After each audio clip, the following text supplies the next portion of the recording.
नमस्कार भक्तों, आपका स्वागत है। आप सभी को भाई बहन के अटूट प्यार और विश्वास के त्योहार रक्षाबंधन की हार्दिक शुभकामनाएं। जैसा कि हम सभी जानते हैं कि सावन माह भगवान शिव जी की भक्ति का माह माना जाता है। इस माह में शिव भक्त भगवान शिव जी पर जल अर्पित करते हैं और अपने सभी मनोरथ सिद्ध करते हैं। इस पवित्र माह में पूरा संसार शिवमय हो जाता है और इसके साथ ही श्रावण मास की पूर्णिमा के दिन रक्षा धन का उत्सव भी मनाया जाता है। इस दिन बहनें अपने भाइयों की कलाई पर लाल और सुनहरे धागों से बनी राखी बांधती हैं। इस बहुमूल्य उपहार के बदले में भाई अपनी बहनों की जीवन भर रक्षा करने का वादा करते हैं और उन्हें उपहार देते हैं।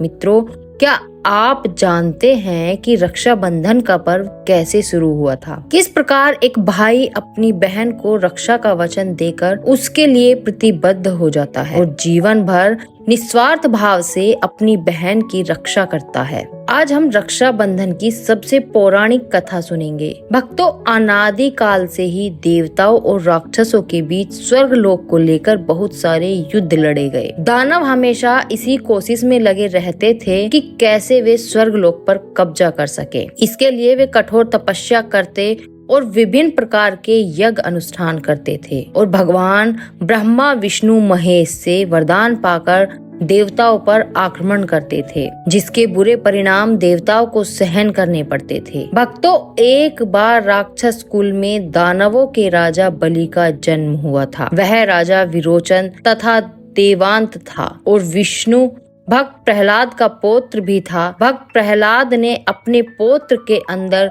दयालुता और श्रद्धा भाव पैदा की और उसे दान धर्म का ज्ञान भी दिया। इस कारण राजा बलि बहुत दानवीर भी था। उसके द्वार पर जो भी कुछ मांगने जाता वह उन्हें खाली हाथ वापस नहीं लौटाता था। बलि ने आगे चलकर अपने दादा प्रहलाद की असुरों वाली गद्दी संभाली। भक्तों, राजा बलि भगवान शिव जी का परम भक्त था। उसने शिव जी को प्रसन्न करने के अनेक सिद्धियां प्राप्त कर ली थी। फिर एक दिन दानव राज बलि के मन में सारे संसार पर राज करने की इच्छा जागृत हुई। इसलिए उसने पूरे 100 यज्ञ करना आरंभ कर दिया। राजा बलि की इस मनो इच्छा का भान देवराज इंद्र को हो गया। वे चिंतित हो उठे। इंद्र ने उसकी संसार के साथ साथ स्वर्ग पर राज्य करने की इच्छा को जानकर देवराज इंद्र मन ही मन घबराते हुए सोचने लगे कि अगर बलि के यह यज्ञ संपन्न हो जाए तो उसे त्रिलोक में परास्त करना सभी देवताओं को संभव ही नहीं हो पाएगा। यह सोचकर देवराज इंद्र का सिंहासन डोलने लगा। इस समाचार से आहत होकर घबराते हुए देवराज इंद्र भगवान श्री हरि के शरण में चले गए और उनसे प्रार्थना करते हैं और कहते हैं, हे प्रभु, त्राहि माम रक्षा कीजिए। प्रभु, अब स्वर्ग पर एक बड़ी भयंकर विपत्ति आने वाली है। इंद्र के इस विनती करने पर भगवान विष्णु कहते हैं, हे देवराज, क्या हुआ? आप इतना चिंतित क्यों हैं? तब इंद्रदेव कहते हैं, हे प्रभु, दानव राज बलि सारे संसार को वश में करने के उद्देश्य से भगवान शिव की आराधना कर रहा है। उसने विश्व विजय होने के लिए 100 यज्ञों का अनुष्ठान शुरू कर दिया है। यदि वह इस प्रतिज्ञा को पूर्ण कर लेता है तो वह स्वर्ग पर राज करेगा। हे प्रभु, अब आप ही हमारी रक्षा कर सकते हैं। इंद्रदेव के विनती करने पर भगवान विष्णु जी वामन अवतार लेते हैं और ब्राह्मण वेश धारण करके राजा बलि के यहाँ भिक्षा मांगने पहुँच जाते हैं। राजा बलि ने कहा, हे ब्राह्मण देव, आप हमारे द्वार पर पधारे हैं। हे देव, आपका स्वागत है।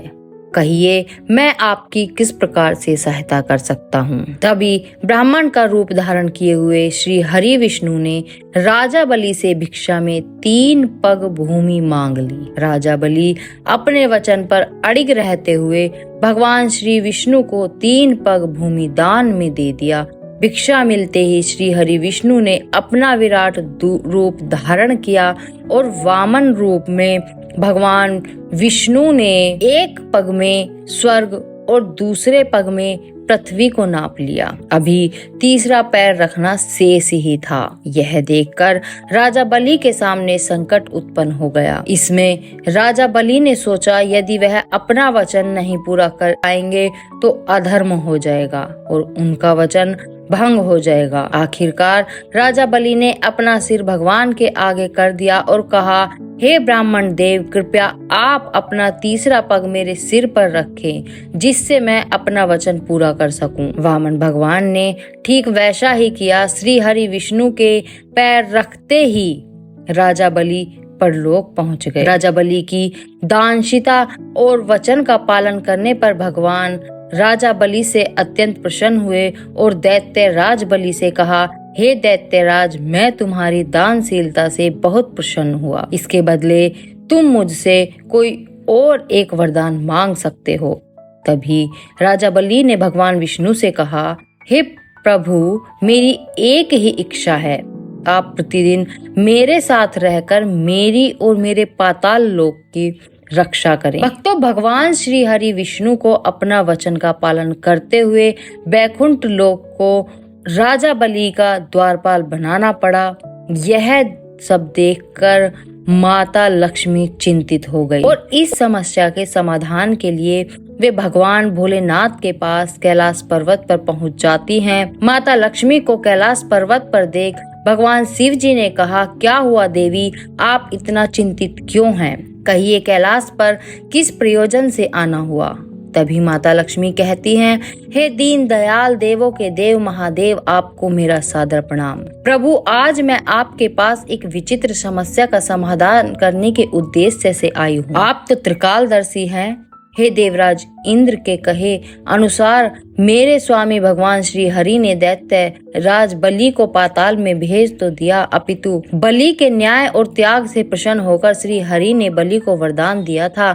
अब उसी वरदान के कारण श्री हरि को पाताल लोक में द्वारपाल बनना पड़ा है। हे प्रभु, मैं उनकी मुक्ति की कामना चाहती हूँ, कृपा करें और आप मुझे मार्गदर्शन करें। भक्तों, माता लक्ष्मी की यह बात सुनकर भगवान भोलेनाथ ने कहा, हे देवी, दैत्य राज बलि बहुत ही दयालु और वचनबद्ध पुरुष हैं। तुम पाताल लोक में एक कन्या का रूप धारण करके जाना और दैत्य राज बलि को किसी बंधन में बांध लेना, तभी आप प्रभु विष्णु को वापस बुला सकती हैं। यह सुनकर माता लक्ष्मी भगवान शिव जी को धन्यवाद करती हैं और कैलाश पर्वत से प्रस्थान करने लगती हैं। तभी भगवान शिव जी माता लक्ष्मी से कहते हैं, हे देवी लक्ष्मी, मैं तुम्हारी सहायता हेतु अपने नाग वसुकी को आपके साथ जाने का आदेश देता हूँ। भक्तों, माता लक्ष्मी नाग वसुकी के साथ पाताल लोक पहुँचती हैं और वहां पहुंचकर एक कन्या का रूप धारण करती हैं। वे राजा बलि के पास पहुंचकर दैत्य राज बलि से मदद के लिए निवेदन करती हैं। तभी माता लक्ष्मी के साथ में आए हुए नाग वासुकी की रक्षा सूत्र में बदल जाते हैं। कन्या का रूप धारण किए हुए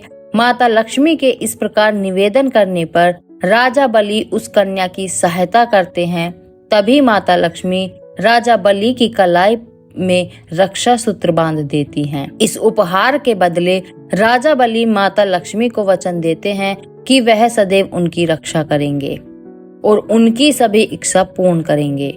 यह सुनकर माता लक्ष्मी अपने वास्तविक स्वरूप में आ जाती हैं और दैत्य राज बलि से उपहार स्वरूप भगवान श्री हरि विष्णु को मांग लेती हैं। भक्तों, माता लक्ष्मी और भगवान विष्णु को अपने सम्मुख देखकर दैत्य राज बलि अत्यंत प्रसन्न होता है और कहता है, हे देवी लक्ष्मी, मेरा यह परम सौभाग्य है कि आप मेरी बहन बन चुकी हैं।